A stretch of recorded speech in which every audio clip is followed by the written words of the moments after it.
A ballerina's perspective, from performing with New York City Ballet and Alvin Ailey American Dance Theater to publishing poetry books and mentoring kids and teens. Join us in a weekly discussion with experts to gain mental health clarity and achieve growth and moral consciousness. Give our show a 5 stars, comment, share, and come along for the ride. Welcome back to another episode of the Growth, Grace, and Gratitude podcast. Today we have Will R. Young, a behavioral finance expert, practicing Stoic philosopher, and financial advisor with more than 20 years of experience. He has helped hundreds of individuals and families move beyond spreadsheets and into conversations that actually matter.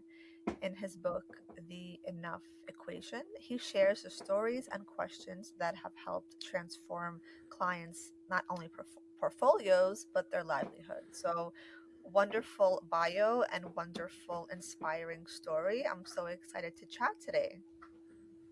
Yes, thank you for having me. I love having a chance to get on these types of mindsets where we share stories, we share how to grow, and also build a community and continue letting people know how important it is that so much of the work we do, it's the lonely work you must do when you're alone, and how you drive your growth and how you become the best version of yourself. 100%. I totally agree. I think that's also interesting how the idea of Stoicism ties into financial clarity. Can you talk a little bit about that?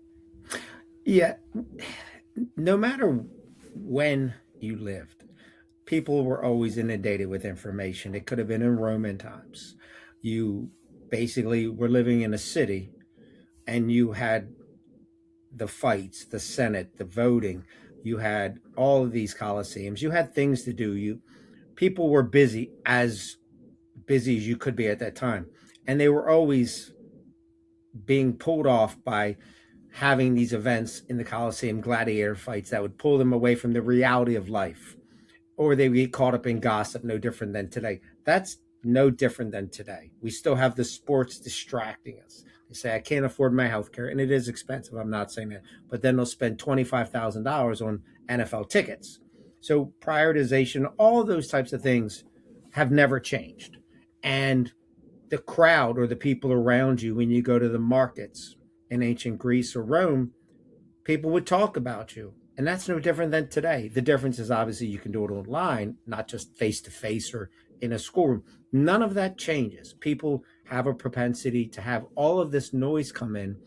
And instead of having a fortress, a mind like a mountain, where if there's a lightning storm, the mountain doesn't tremble.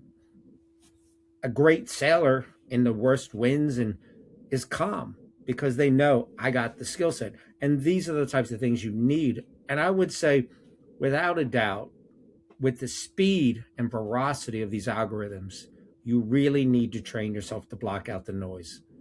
That 100% is why Stoicism is so important. If you're ready to shake off that daily stress, come join us for online beginner, adult, ballet, and yoga classes each week to connect with the flow of movement and the art of ballet into perfect synergy. Come as you are and learn to love your body a little bit more and gain strength and flexibility with each class.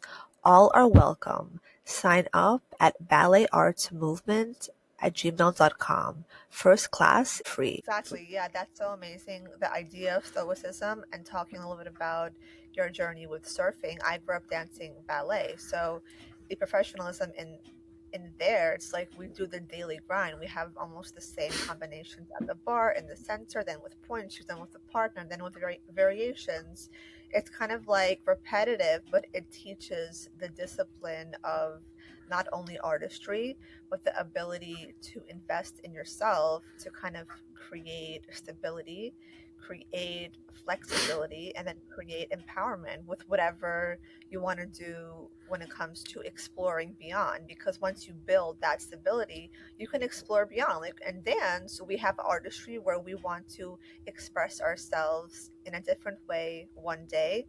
And it's like if we wouldn't have that discipline, we wouldn't be able to expand beyond. So I think the idea of stoicism and looking into having financial clarity and making those decisions from a space of stability can also create so much more expansion when it comes to making the choices for entertainment or whatever that may be. But yeah, the idea of presence and stability is so crucial. I think that's a key tool we are missing.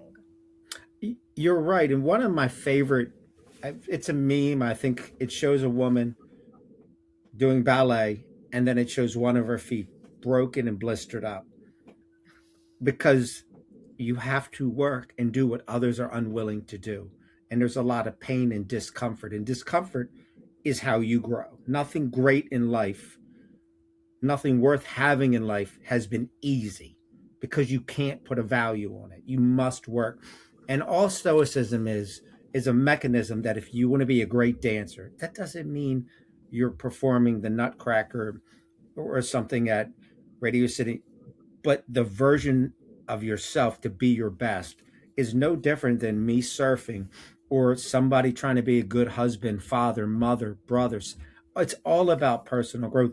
And it just makes you accountable first to yourself. The very first thing is arete, living virtuous. And it's essentially the golden rule before they had it. And once you start to realize the importance of I'm going to do things the right way because it's the right way, that is the essence of discipline.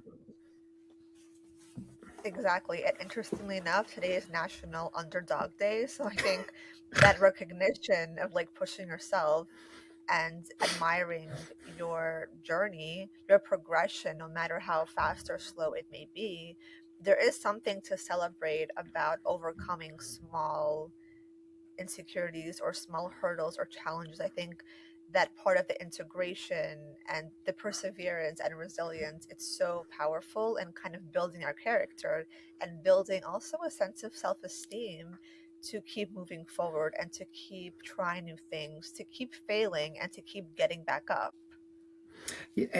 There is, this is something I've noticed because the very essence of what you're saying, I try to put them in some buzzwords because I know that resonates better with people. And I often say there's lots of people born with natural talent and they don't accomplish what they set out to do. But have you ever seen a person determined not accomplish what they wanted?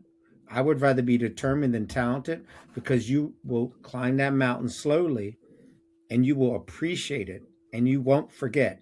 Whereas if you were born with it, we surpass them because they just don't want to put in the time and effort. They have other things. That's really when you start to see it. Over these years, I start to see things and understand things. And my fear is, oh yeah, I've been accurate. As we were talking about the mandami, um, I actually was perfect on the score. It was because I kept looking at all these different things and I've made mistakes in the past and I kept building and keeping and saying, I'm going to make mistakes, but how can I reduce the mistakes? How can I reduce my margin of error? So I have a margin of safety in everything I do. And that's no different with dancing or anything else. You've done all this training. You have certain things that you can do without thought. And so when you make a changes and adjustments, you're not overworking yourself. You're just refining. Like you're like, oh, if I'd have just leaned one more this or tilted my like it, no one even notices, but you notice.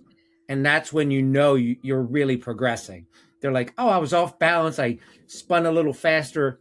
No one noticed because they can't see the perfection you're aiming for. And I think that's when you go, oh, I'm doing this for myself. I can't even imagine. That's such a great point. Exactly. When there are those minute details, the audience would never know. But Mm-hmm. the dancer does want to perfect it. Like you said, it's so true. It's just the art of perfectionism that we do crave to be perfect in some ways. And of course, when it comes to career or like your passion in creating something, there is this desire to be perfect. So when it comes to your book, for example, the enough equation, wealth, wisdom, virtue, and the pursuit of less. The topic of less, talk a little bit about the importance of that and what it actually means in the physical world. Well, I'm going to use this analogy before I get into it because it's a everyone's had a sip of salt water, seawater, so to speak. Wealth is like seawater. The more you drink, the thirstier you get. It does not quench your thirst. Obviously, you don't want to have unbridled, um,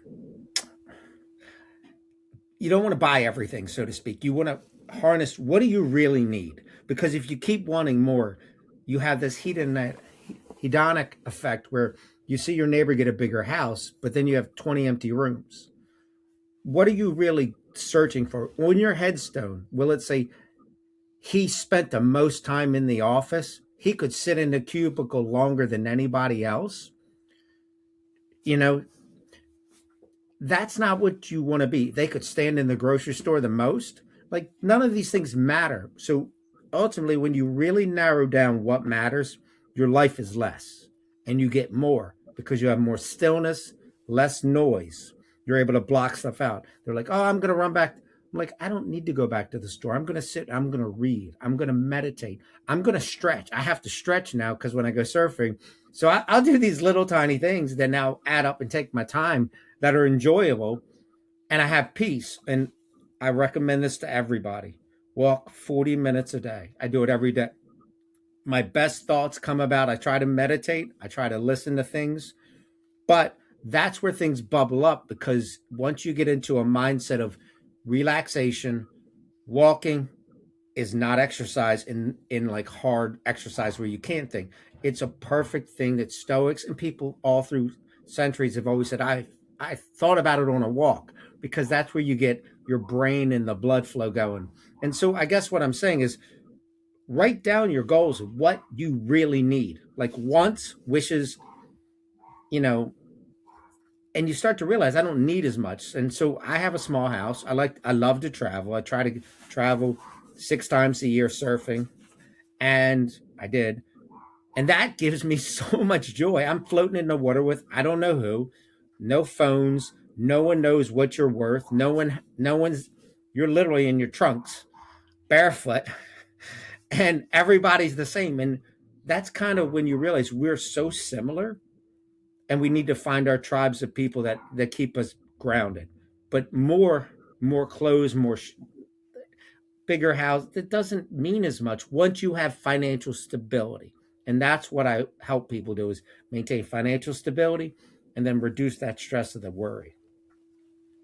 That's very inspiring because I think there is a sense of clarity that comes with that piece of minimalism. And I think that spiritual shift towards minimalism is that realization of, yes, I am accumulating things, physical things, materialistic things, but if it's not tied into like my purpose or my soul expansion or my community, it's like, what is this for? Am I leading with my soul, or am I leading with like a fear mentality or a lack mentality or like follow everybody else mentality, but feeling disconnected myself? So I think that's a wonderful way to understand.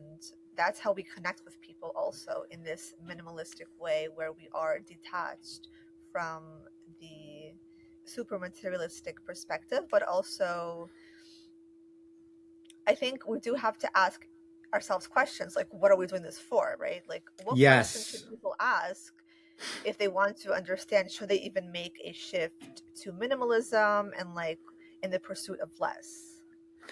I don't necessarily mean in terms of like not having things that you like. Like I like a nice pair of shoes. I have a nice vest on. Um, but I don't crave more. I just get something nice I really like and I wear it out and I enjoy it. I don't want to look haggard like some people, but I realize the only thing I really value is spending more time with my mother, my father. And so I wrote in the book, what is enough was one of the essays in defining what do you really need? What do you really want? So because I can't tell you, for me, I have a small car. It's a blue BMW. It's not that expensive or not. Of course, it's blue, but the point I'm making is that's enough for me. I don't, a lot of people have big SUVs and don't really use them. I'm not here to tell them that's right or wrong. But if you're burning up double the gas and you're not using it, maybe that extra $500 a month car payment could have been spent on saving for vacations you enjoy. Or you could have bought a furnace for your house when they go up, because they always go up on somebody's. It seems like you get a furnace, a roof leak, they're a thing. Or you could have upgraded the kitchen you spend a lot more time in when you host your parties. Really understanding what's important to you. Like, if you have a big family, you might have people, you're the one that come over, having a kitchen that you wanted, rather than spending extra money on a car, or taking that extra trip that might not mean as much as those 5 or 6 large parties you have where everybody's over your house for 2 or 3 days. That was something when I was married, they would have everybody come over and everybody was in the kitchen and those were meaningful. It wasn't like, oh, I got a new. So it's really defining what's important to you. And that's why I said some people it's being at home, other people it's being away. And as you age, you tend not to want to travel as much. So Podpitch is the first and only software that finds, writes, and sends pitches to podcast hosts from your actual email address. Podpitch will make sure you get podcast bookings, guaranteed. Link in the description of the podcast. ClickFunnels easily build any type of online business and sales funnel in record time, no matter what your product, service, or niche, without any tech design or experience whatsoever. Try the ClickFunnels 14-day free trial. Link in the description of the podcast. knowing where stage of your life is important. And that's another reason that I mentioned defining what is important to you in terms of wealth, what is enough. That's a great self reflection for sure. I'm sure a lot of people will find meaning there and also reflect on how to prioritize which meaning is more important, like the hierarchy of it all, because sometimes people find meaning and it brings them so much more joy and peace. So there is a journey also when it comes to even finding meaning. And like you said, which stage of life you're in, that can shift as well. And I think now shifting a little bit to success, and the more that we do embrace our inner silence or our inner stillness, does help us to redefine what success is, and also it helps us kind of like to mirror how external success comes to us. Do you have experience with that as well? Well, success, when I was younger, I really didn't know how to define that. I didn't have that answer. Could I've, if I'd have had someone guide me, I think that would have been helpful. I think part of being lost until my mid 30s, not that I was not productive and it wasn't successful, but I didn't really know. I was kind of trying to figure out what what port am I going to next? What are the ports I want to visit through life? What's my next destination? Because you can be a great ship, but if you don't have any directions to ports, you're just sitting in the harbor floating around lost. And that is how I felt. Now, that doesn't mean my life was wasted. It just meant I started to figure out what became important. So I do rescuing animals. I flew to Borneo last year and rescued orangutans. I'm going to do bats this year. I helped out children in orphanages who lost their mom to the drug wars in Honduras. I rescued dogs in Peru. So I started doing all these other things that really started to be part of my internal wealth. My internal values were there. Like, it's one thing to help some animals, driving them around. I do that too. Um, I'm sure they get tired of me talking to them in the car when we're stuck together. But the point is, I started to write down, like, I'm going to do this. This is important to me. And I'm going to do at least one of these trips a year and make the don't, because now my wealth, my value to me, because no, I mean, the orangutans they don't know me. They don't care. The bats aren't going to care. You know what I mean? One of the dogs with me now, but they don't know. So you have to find value in what you do in your actions, in your words. And this is one thing that has driven me crazy since I was a child. People will say, I support.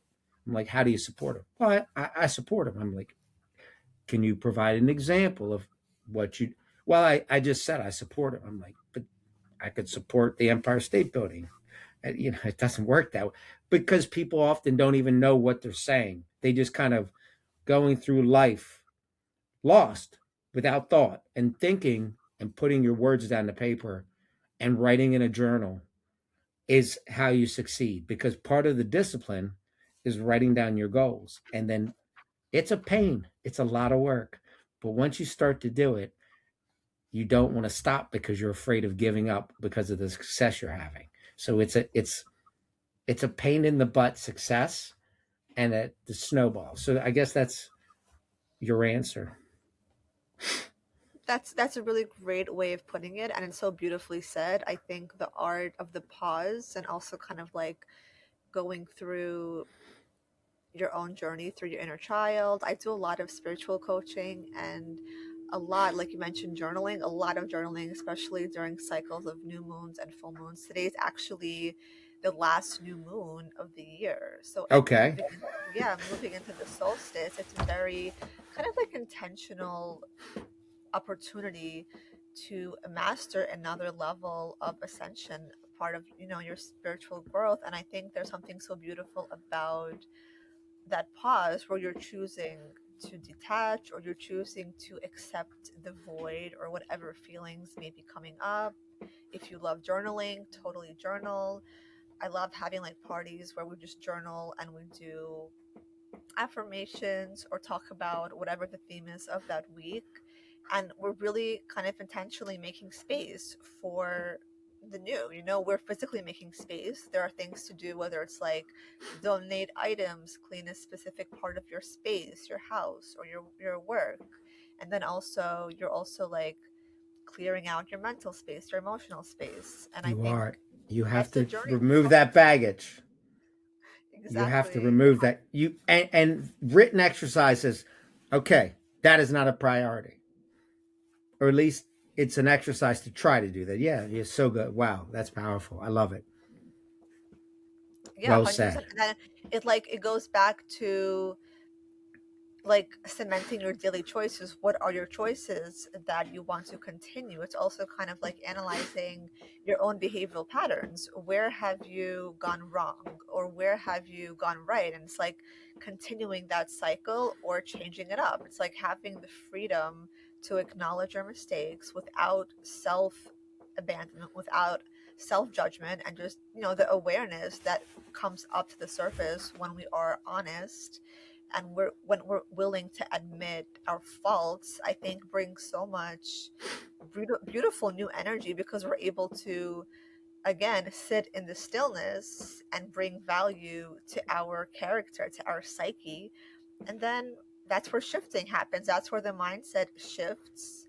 And for people who love like quantum jumping and timeline jumping, all of that stuff happens as well internally. And this all happens within, and then you feel it without. Like you feel it as people are mirroring to you life.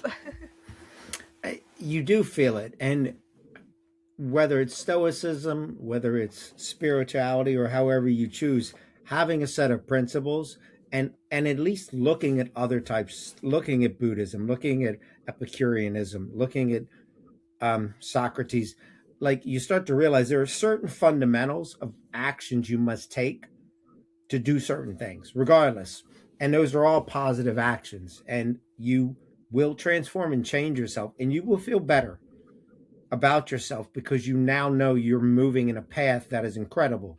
And I think that's one of the most important things as you're talking about intention and timelines. And you can only do that when you put forth the cognitive energy to sit down. And it's cognitively tiring.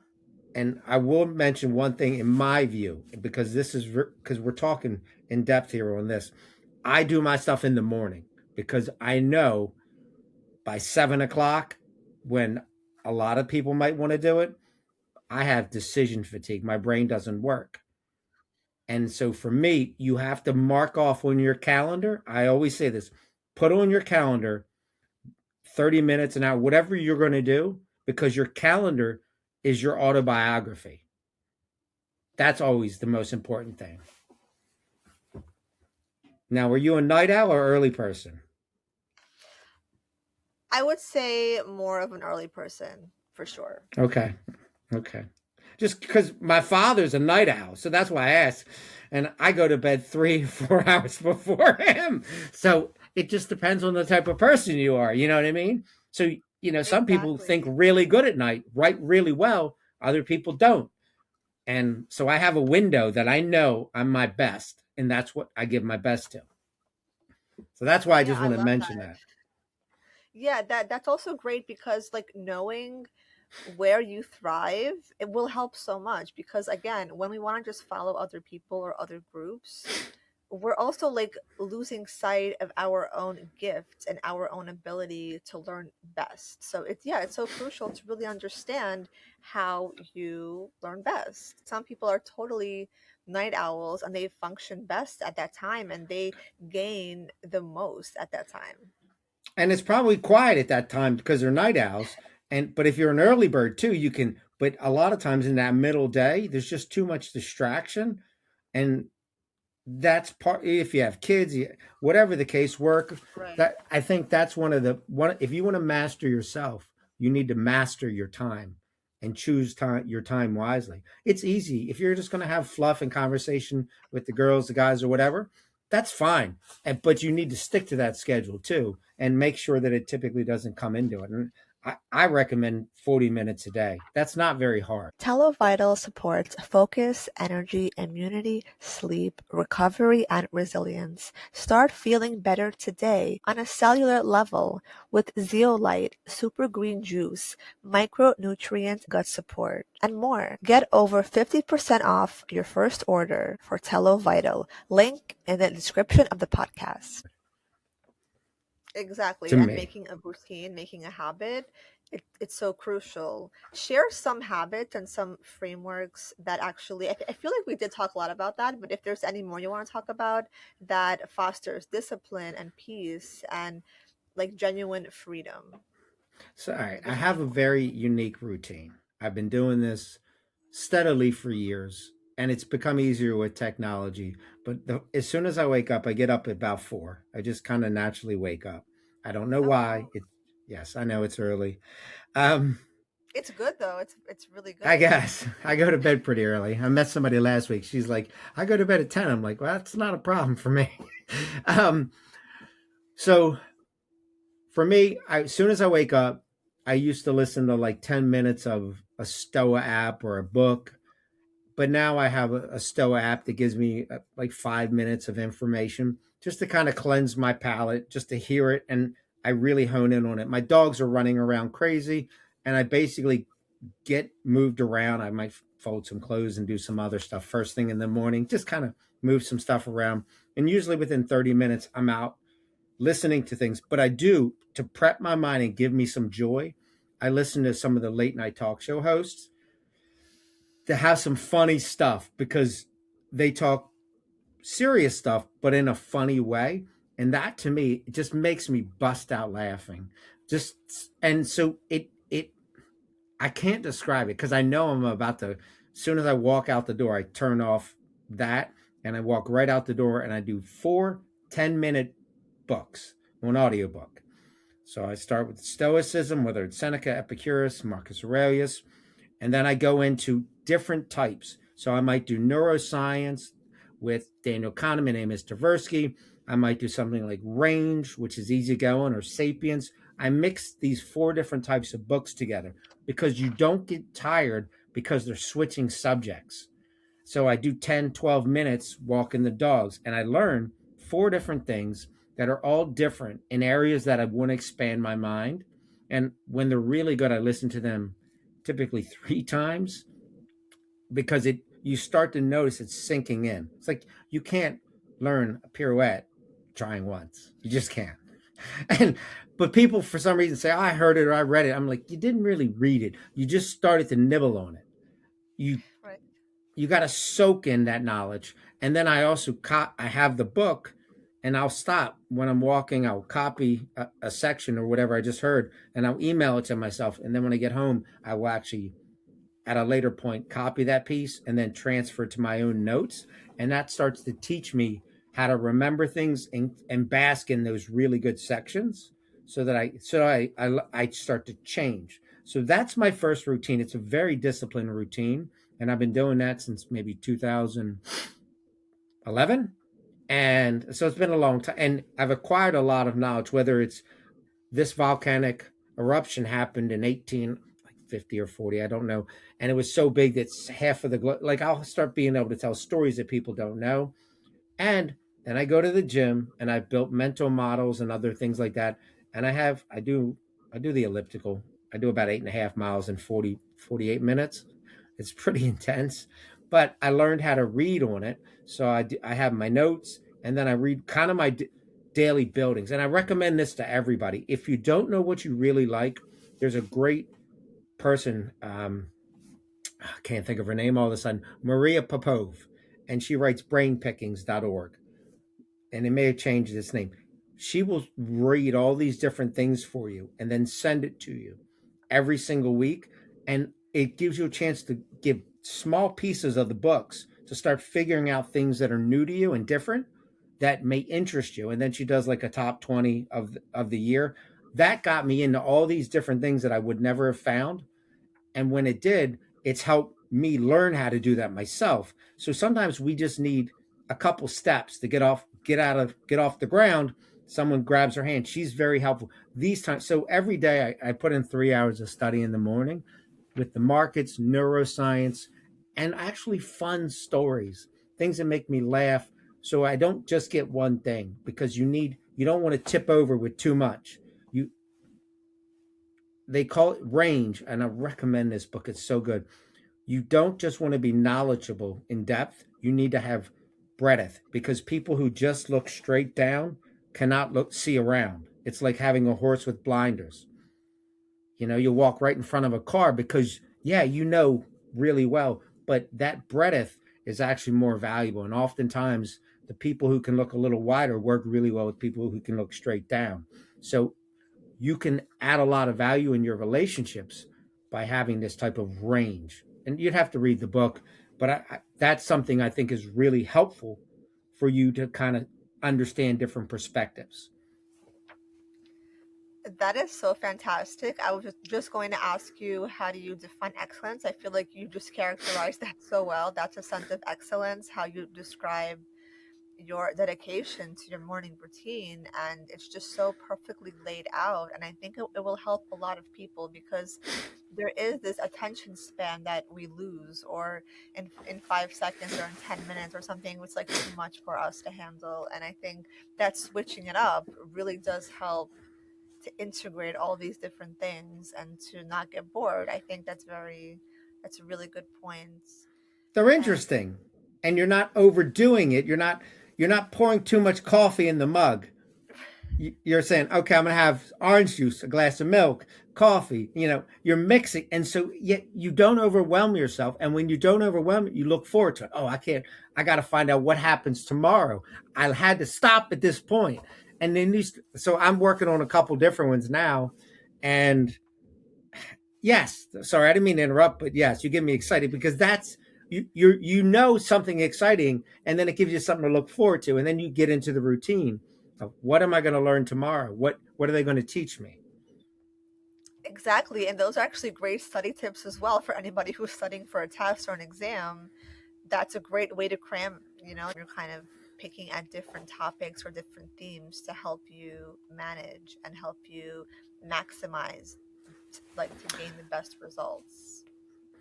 And also knowing how to offload things in your day is part of the journey. I think you can only do so much, and you do want to have a life that you're fulfilled. You do want to have success, and some people want to try to do everything. They want to be their accountant, they want to be their lawyer, they want to be. I'm like, you're going to have to pick a few things that you're going to be good at and make those choices. And Stoicism will help you remain disciplined to. Unlock your best life with Soul app. Book a holistic wellness experience with a trained guide and start changing your life today with compassion practices, inner healing, food and diet, and so much more. Tap into a healthier and happier life with the number one purposeful living app in the US, the Soul app, link in the description of the podcast. Sanger Daniel's online seminar promoting a positive message of self-healing with bioenergy work together with live seminars and remote coaching. Use code BIO20 for a 20% discount for our audience. Link in the description of the podcast. And also, my book is about writing down what you really value. What are you trying to accomplish? Because if you don't know what are the most important things, you'll keep allowing things that aren't important entering your life, and again, too much noise. So that's why it's so important to really understand what freedom is to you, what do you really value, and then reflect on it, because your values will change. Maybe not in terms of like virtuous, but what you value will change. I didn't have the same value with my parents when I was 20, because you're going to live forever. You know what I mean? That's so important. I think the more and more that we're growing up and we're understanding the value of family and connection and community, we're also becoming more empathic and becoming more sincere and kind. And I think it also helps us to have better relationships when we are being more kind of using our integrity and honesty and vulnerability. I think there's an art of vulnerability that builds connection, that builds that compatibility. And I think everybody's craving for that, especially like people are making all these resolutions for the upcoming new year. It's like they want to work out, they want to have better relationships, but it's like, yeah, so what are your values and what are you willing to change, or what are you willing to embrace about yourself to make those things happen? You know what you said about the new year, because it is happening, and I never want to tell someone not to start and put a goal, but why not today? And I say this all the time. A year from now, you wish you had started today. Doesn't matter which day it is. You'll wish you had started. So just start. And if you don't think about it, and you build a day where you don't have to think about it, you will have success, because you don't have to think about it. Like, I hate getting up at 4 and going outside when it's like last week, it was so cold. But once I'm done, I'm like, oh, that was so easy. But it wasn't, because I didn't. It's just not. And running 8.5 miles a day is not. I'm not going to say I don't like it, but I do it. And when I'm done, I'm like, oh, that's easy. But it's not. I hate it. And I often say, I can't believe I'm going to do. And you get all these thoughts, but I just get up and do it. Once you start doing, you realize you're a grown up. You're a man. You're a woman. You're a grown up. Grown up do what they have to do, because it's important. They don't just lay there and say, I can do it tomorrow, because tomorrow becomes years later. And I think that's where the discipline of Stoicism keeps reminding us, don't live for right this second. Embrace right now, but also know you're working toward. And I heard this today, which I was listening to Seneca earlier, and it goes, you didn't almost die. You only die once. You just recovered from ill health. And that happens a lot in life. And I mean, I had a near death experience, and it made me laugh, because I'm like, well, that's a fair point. They said you didn't almost die, you die once. So that, and I often say, when you're focused on too many things, I try to be a little lighthearted with clients, and it'll be like, oh, if the markets do this, I'm like, look, if it's the end of the world, it only happens once, and there's nothing to worry about. You don't have to worry about it twice, or you'll have double the worry, right? So if it's the end of the world, none of us care. If we're running around like Mad Max, money's not going to mean anything. You're going to need whatever vehicles they're driving around in, and shotguns. So don't focus on all this ancillary. Focus on, again, what you wrote down is important. Your kids growing up, spending more time with them. The vacation, you extended 2 extra days so you didn't have to rush back. Not picking up your phone for a day, or going to the jungles in Borneo. You won't have electricity. You don't have to worry about a phone. That I didn't. You stop looking at your phone when there's no electricity. I can assure you of that. That's fantastic. Yes, 100%. And let's close it with one last Okay. question for the youth. What advice do you have for people maybe who are finishing college and they want to, like, financial decisions for college age students or recent graduates who are hungry for independence, but also like what can they do when it comes to their finances to invest in themselves for their future and to make the best decisions possible? I know a lot of people, when they get out of college, it's harder to get a job. The rent's high, the food's high. I know all of this. Understand it. And I'm not telling anyone to work extra or do anything else. You have to make the short term goals, you're going to deal with a lot more pain. When I started in this, I worked at night bartending 4 nights a week, and I started this. I hated it. I mean, I literally hated it, but it allowed me to buy a house. Now, that wasn't a direct investment in savings, but it allowed me to get a house because it was so tight. So I do understand some of that, but I would say, even if you can't save much, opening a brokerage account and learn a little bit about stocks. I think that's one of the most important things in life. I'm not going to talk about crypto because I can tell you, if you could buy shares of Chick-fil-A, and regardless whether you like them or not, the lines are around the place tenfold. It's like they're giving away chicken and they're not. The service is incredible. Having an opportunity to actually own a piece of that business. If I said, hey, would you like to buy some stock in that Chick-fil-A across the street? I mean, my niece is dragging me there all the time. And I would say yes. And that's essentially what stocks are. People have misunderstood them for being gambles. And I have older folks and older clients who are like, oh my God, Google app. I'm like, do you think you will go to Walmart next week? It's just getting into the mindset of understanding I own a piece of it and seeing the fluctuations. You don't have to own a lot, but it starts to resonate with you what you're doing because you actually see it. Buy Walmart, buy Costco. You probably shop there. Maybe you buy some Apple, Google, things you know. Oh, my dad, he had to rent some equipment at United Rentals. These are the types of things where you buy just a little bit, and not only do you start to build a little rainy day fund, but you're not locked in. And guys, for some reason, just want to buy technology. And my one of my top stocks was Spotify, which isn't technology, it's music, service.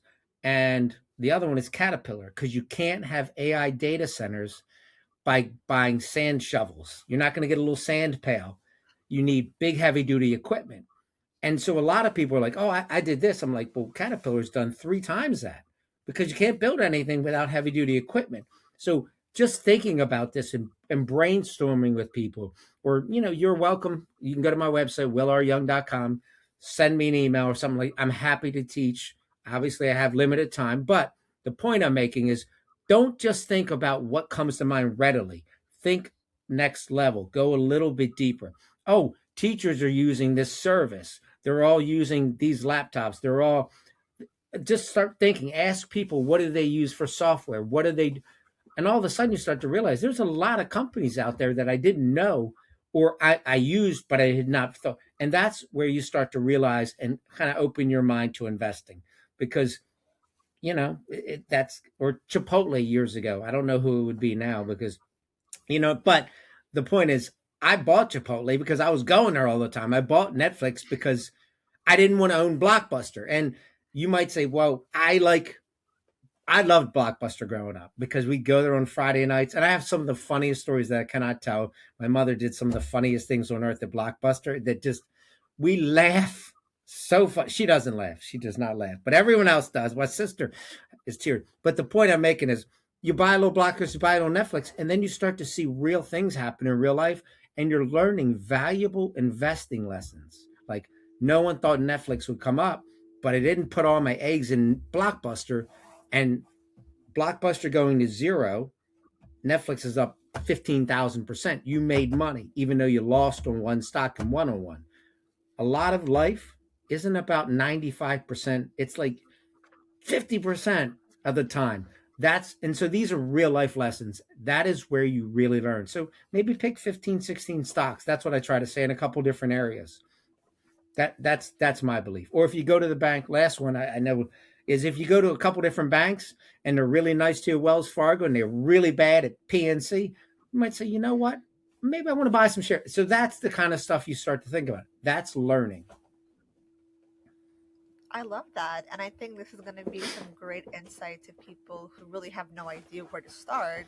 You just gave some great kind of which direction to just begin with, because I think once you begin, you start learning, you start figuring it out, and then you start going towards a direction. So yeah, that's fantastic. I love this whole conversation. It's been so enlightening. Thank you so much, Will, for coming on the podcast and sharing your expertise, your wisdom, your knowledge. to help our listeners hopefully also rise into Stoicism to gain more meaning in life? More meaning in life is what you need. More meaning. Your purpose. Figure out your purpose, and you will be much happier.